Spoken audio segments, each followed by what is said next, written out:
வணக்கம் அனுகிரகம் தமிழ் சேனல் நேயர்களே, நான் உங்கள் அன்பான சயின்டிபிக் வேதிக் அஸ்ட்ராலஜர் அஸ்ட்ரோ அரஞ்சி பேசுகிறேன்.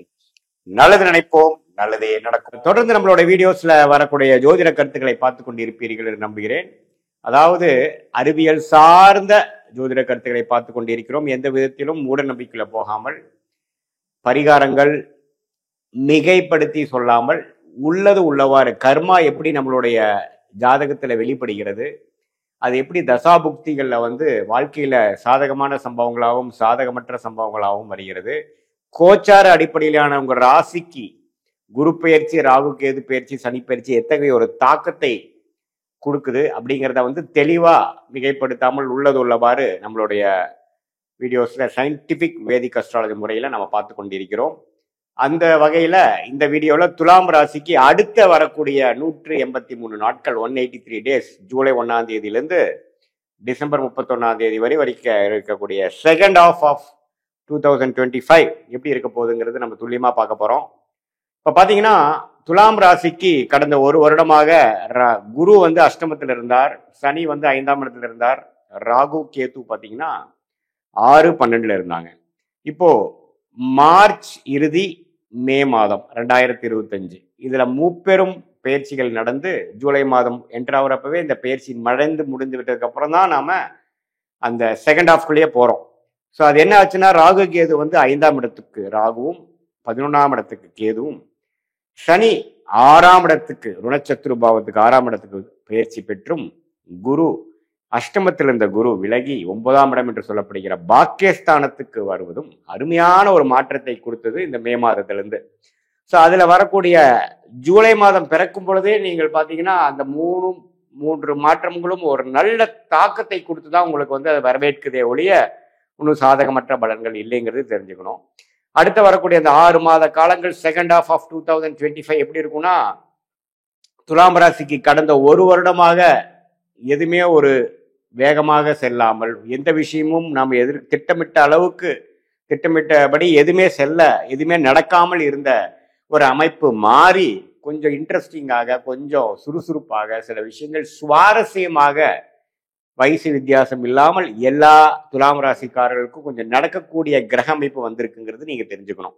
ஃபார் எக்ஸாம்பிள், குரு ராசியவே பார்க்கிறார், அதே சமயத்துல 5ஆம் இடத்துல இருக்கக்கூடிய ராகுவை பார்க்கிறார். இதனால என்ன ஆகுதுன்னா, நமக்கு பிடிச்ச சில விஷயத்தை நம்ம செய்யக்கூடிய அமைப்பு கிடைக்கும் வாழ்க்கையில.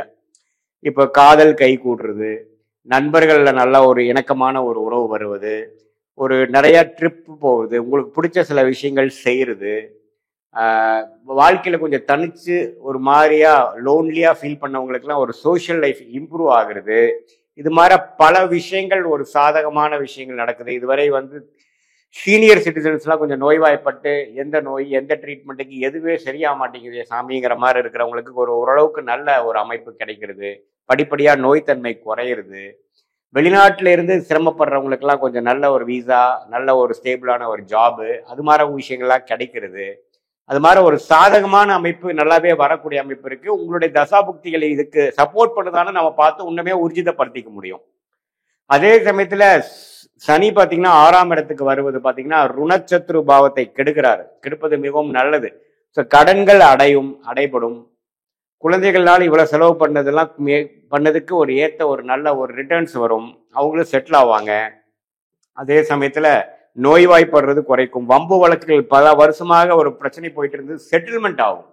இது மாதிரி விஷயங்கள்லாம் நடக்கக்கூடிய ஒரு காலகட்டமாக தான் அடுத்து வரக்கூடிய 183 நாட்கள் துலாம் ராசிக்காரர்களுக்கு 2025 செகண்ட் ஆஃப் ஒரு நல்ல ஒரு மாற்றத்தை கொடுக்கக்கூடிய ஒரு அருமையான ஒரு காலகட்டமாக துலாம் ராசிக்காரர்களுக்கு வருகிறது. 11ஆம் இடத்துல கேது இருந்து நல்ல பலனை கொடுக்க போறார். கேது திசை நடக்கிறவங்களுக்குலாம் கொஞ்சம் பாசிட்டிவா நல்ல விஷயங்கள் வரும்.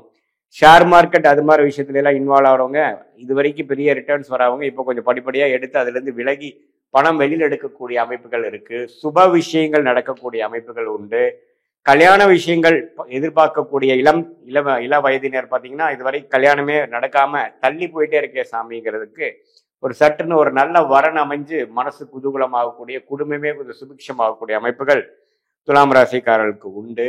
அவங்களுக்கு பிடித்த சில படிப்புகளை எடுத்து ஹையர் ஸ்டடீஸாக படிக்கக்கூடிய அந்த ஸ்கூல்லேருந்து காலேஜ் போகிறவங்க, 11th 12th குரூப் எடுக்கிறவங்க, காலேஜ் முடிச்சுட்டு பிஜி போஸ்ட் கிராஜுவேஷன் பண்ணுறவங்க, கவர்மெண்ட் ஜாப் ட்ரை பண்ணுறவங்க, அவங்க மாறவங்களுக்குலாம் பார்த்தீங்கன்னா ஒரு நல்ல அமைப்பை கொடுக்கக்கூடிய ஒரு கிரக அமைப்புகள் கண்டிப்பாக உண்டு. சுக்கிரன் ராசி அதிபதி சுக்கிரனும் ஓரளவுக்கு நல்ல இடத்துல தான் வந்து அடுத்த ஒரு 6 மாதம் இருக்கிறார்.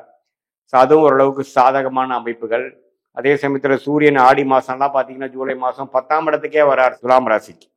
அது தொழில் வேலையில் வந்து நல்ல ஒரு ப்ரொமோஷன், நல்ல ஒரு உத்தியோக உயர்வு, தொழிலில் மேன்மை இதெல்லாம் பெறக்கூடிய ஒரு அமைப்பும் கொடுக்குதுங்க. ஸோ இதெல்லாம் பார்த்தீங்கன்னா கூட்டி கழிச்சு பார்க்கும் பொழுது பண விஷயங்கள் கொஞ்சம் பெட்டரு, கடன் கொஞ்சம் குறையிறது, இஎம்ஐ கட்டுறவங்களாம் கொஞ்சம் பார்ட் பேமெண்ட் பண்ணி கொஞ்சம் கழுத்தில் இருக்கக்கூடிய அந்த அந்த பாரம் கத்தி வைக்கக்கூடிய அமைப்புலேருந்து கொஞ்சம் விரைந்து கொஞ்சம் மூச்சு விடக்கூடிய அளவுக்கு கொஞ்சம் ஃபினான்ஷியல் கண்டிஷன்ஸ் கொஞ்சம் பெட்டராக வரக்கூடிய அமைப்புகள். குழந்தை பெறாமல் இவ்வளோ நாளாக கஷ்டப்படுறவங்க குழந்தை பேரு கிடைக்கக்கூடிய அமைப்பு.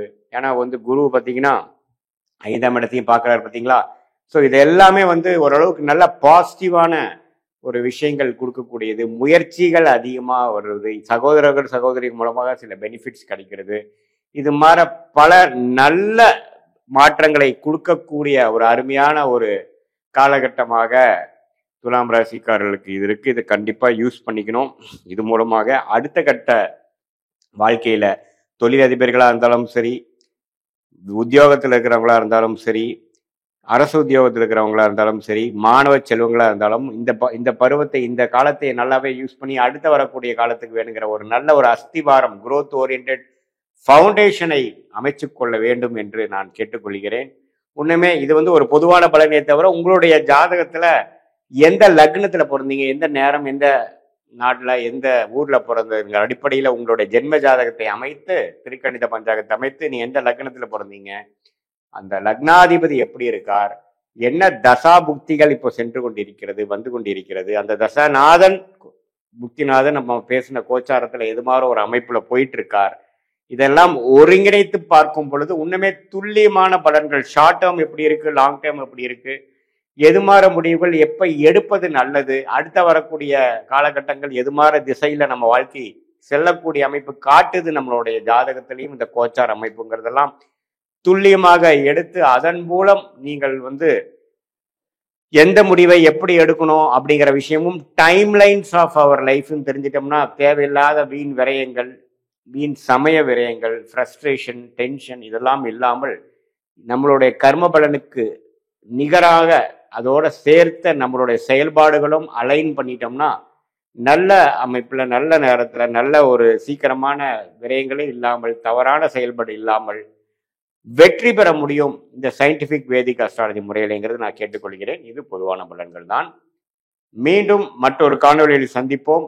நன்றி, வணக்கம்.